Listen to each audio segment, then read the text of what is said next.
dimples and more energy comes through your face, which generates passion. So in a way, I'm going to go through each one of these and share with you what I've seen and what Bill and I have seen over the years that we've noticed that are very successful presenters, to try to give you some additional hints and give you some things to look out for so we can coach one another as opposed to us sharing that with you. We're always going to be available to you to do that, but also to help you self-coach and also coach one another. So if it's okay, I'd love to, before we have lunch, kind of go through some of these items, and I think you'll find some nice little nuggets here and some things that you can take away and improve what you're already doing well. So let's take a look at eye contact. I think we talked a little bit about that. I think in this context of presenting, I think it really is important because so much about presenting effectively is about eliminating distractions. Whether it's a piece of jewelry, whether it's a nice pen, whether it's where your eyes are going. Again, we have about 20 minutes. After 20 minutes, what happens? Our audience become human beings and they tune out. It's not bad them, it's on us to say, hey, how do we lengthen the attention span, if you will, or the interest in our presentation and not do anything to take us off track with that. So eye contact, one of the things to think about is when you're completing a thought, I think it's very easy to scan. The thing about eye contact is you want to make a point and solidify that point, see a period in someone's eyes and then move on. You really want to engage. Like I'm engaging with Dave right now and he's nodding and him and I, we're already having this connection. And I think we want to do that, particularly when this team, the team that comes to work with you, they're coming to evaluate what it's like and feels like to work with you. They've already read the RFP. So eye contact is really important. Can you think about some things that maybe hold us back from making good eye contact? What leads to, what stimulates maybe a lack of eye contact in you as a presenter or in others that you've seen? Having too many notes on the table. Having too many notes? Absolutely. What else? Insecurity. Phone. People that aren't sure of themselves. Like People that aren't, and that, Jason, thank you, and there's a $50 bill underneath your chair. If it's not there, I'll find you another one. That's it right there. Preparedness makes the eye contact feel okay, because it's a surety thing, right? Coming back to preparedness, that's why we spend so much time in this nice little warm-up exercise we have. So those are some nuggets around eye contact. Now, I think what's really important, if you're presenting for a period of time, it can feel awkward that you might be speaking to someone and you're staring at them. So a great tool to think about is the inverted pyramid, right? And how we work the pyramid is we go from eye to eye into the mouth and back at about 5-second intervals, or at an interval that feels comfortable. Sometimes when I'm presenting something, I won't make eye contact, I'll make nose bridge contact. Whatever it's important for you to be able to sustain that and feel like you're not burning a hole in somebody's heart. You don't want that. We want it to stay comfortable for us and comfortable for them. So those are some points about eye contact. Let's talk about posture. I think what we're noticing is many of our presentations, we're not behind a podium anymore, right? We're seated. We could be seated at a small table. Sometimes I've been in boardrooms where the leather chair is so high on my back, I'm falling back and I'm swallowed by this chair. And it's got no gauge on how to stop the rocking. You ever been in a chair like that? Yeah. Again, testing the environment is very important. But oftentimes, again, with posture is a little bit of forward lean, hands at a neutral position. Dave, you must have read the manual, doing a great job over there. Again, we're not taking away from your performance. And we want to appear interested and engaged. So this is another skill where eye contact and posture come together to create some enthusiasm and care and deference for your fellow speakers. And that's where Bill Sr. was going with the eye contact concept before. So that's important. Hands on up on the table. Hands always visible, okay? I think hands below a table, it's not that it suggests anything terrible, it creates wonder. Again, this is about noise management and distraction, not so much do's or don'ts or what's right or wrong.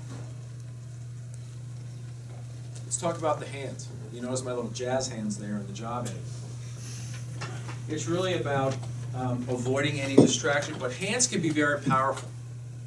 If you had to think about sales had been even, again, hands and gestures, really important. Folks, we are very observant as human beings. They're going to notice. They're going to notice a ring or a watch. So very important to be mindful of that. But they support your inflection and key points. And that's why we use video to see if you're too handsy or not, or maybe not enough. Maybe you've got an opportunity to make your presentation style, a little bit more kinesthetic. Have a little bit more action. which also has to be measured because oftentimes we're behind a table or in a boardroom and we don't have the chance to really get our body involved and show how much energy and excitement we have behind our topic. And I think that's really challenging today. Movement's important. I would say too, for our seated environments, your shoulders should follow your eyes. So as you're getting ready to look at someone, it's very easy to tune your whole body and make a little body turn in focus. It'll help with your eye contact. You'll probably save your neck muscles to the right and to the left. So that's another kind of tip and trick that we put into the movement factor. Does anyone know why the Queen of England waves like this in terms of movement and hands? Any idea why she does that? Because she's old and she can't go any faster? Yeah. What if she did this? A queen. Should be exhausted. Distraction, what else? Be exhausted. That might suggest she's in trouble. She would be in trouble.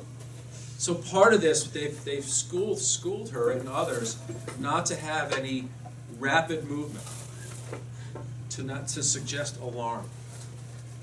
Again, avoid rapid movement. It's really about being smooth in your transitions. Really hard to do because as I think business professionals, our whole world is around movement and moving and fast and faster, particularly if you're in sales. We're just moving. We're bodies in motion. Tough to be still, tough to be slow. But slow is smooth, and smooth is credible. Like that? Roger, how'd that sound? Beautiful. We're going to work that in the material. Yeah, Is that you good? All right. So let's go to voice level. There are a lot of threats and challenges to voice. I actually feel it today, and I don't know what it is. Maybe the screen's a little farther behind me, or maybe the curtains are closed. Be very mindful of what the din is in the room. Because oftentimes our voice and our modulation competes with other things. So in this room we've got heating and air conditioning. The lights aren't making any noise, but I know this nice little projector is making its own little noise. And then the heat vents down here also are working hard. So you're competing with that. So be mindful of that in the room. I usually, at a scale of 1 to 10, think that we converse probably at a level 5. And I think what's the challenge is, since we're not doing podium presentations, we're seated, the immediate feeling is, well, we're conversing, so I should speak at a level 5. What we really want to be is we want to be around 6 or 7. Because that helps us avoid that 20-minute trap. We elongate the 20-minute fade out. And it serves our credibility. We're paying attention. So that's kind of where the voice level kind of comes in, very important. But again, that's another skill that works hand in hand with your inflection. So your voice enables the inflection. One of the things too why we have you speak in that, what I call that discomfort zone, I use the term, you can't yell fast.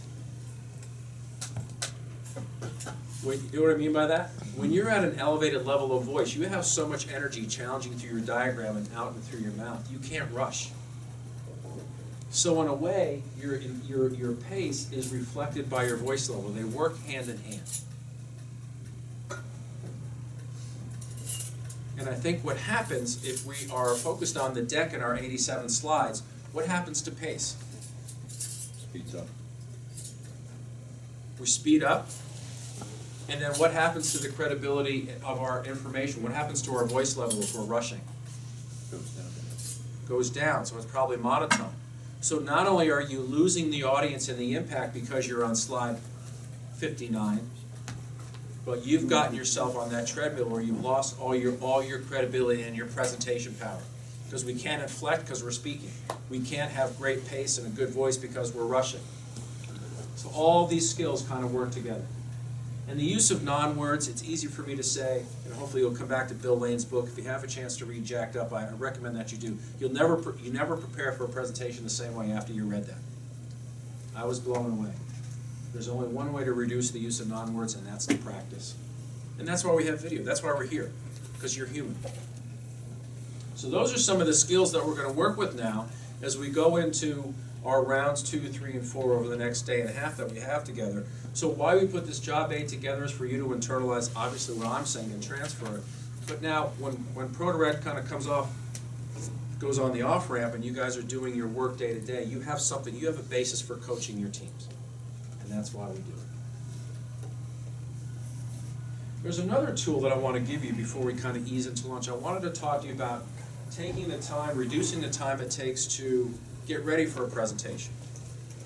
There's someone in a room wearing a dark suit and yellow tie who's behind the video camera right now, who told me how to get ready for a presentation. In my earlier career, I worked for Nestle Foods, and I was in their management development program. And I was literally a year into the job, and they brought me up to, I'll never forget, it was Babson College in Boston, to get ready to train other sales representatives coming in to the company. And I thought it was a great idea, but the training materials weren't these nice laminates and the pictures that Bill Walton uses and kind of the material that we have, right? We're visual animals. It was a computer manual. And I had to take and digest all this content. I'll never forget, it was about 60 or 70 pages. Then I called my coach and said, what am I going to do? How do I make something out of this deck that had no visuals at all? So what I started to do was start to storyboard my presentations. For a couple things. What's nice is I loved how, Rob, your group used the agenda. That's where you start, right? Literally drawing out blocks. I want to share with you what I do to prepare. And I'll pass this around and I'll make copies for you. What I do is I create and I print out my slides. I call it 9-ups. It's basically handouts with 9 slides on each page. And what it helps me do is a couple things. When I have a senior moment, it helps me know where I am.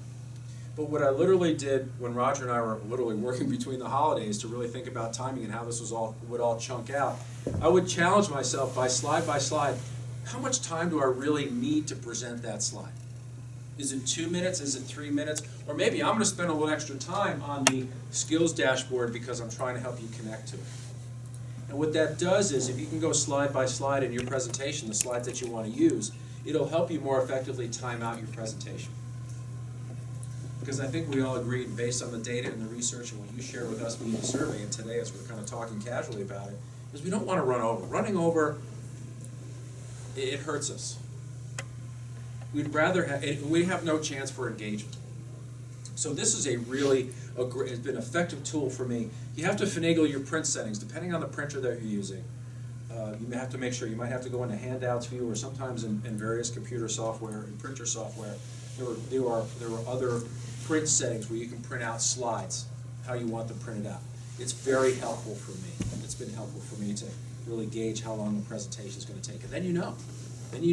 This is timed out at 1 hour and 20 minutes and we only have 90. Something's got to go, or we got to be quicker, or you know what? I don't need a slide to back me up because I'm the talent and I can speak to it.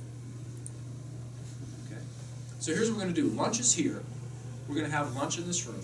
And then when we come back from lunch, we're going to talk about preparation, but we're going to start getting ready to have better presentations. We're going to start talking about sleuthing and discovery. All right? We'll see you back at 1. Thanks very much.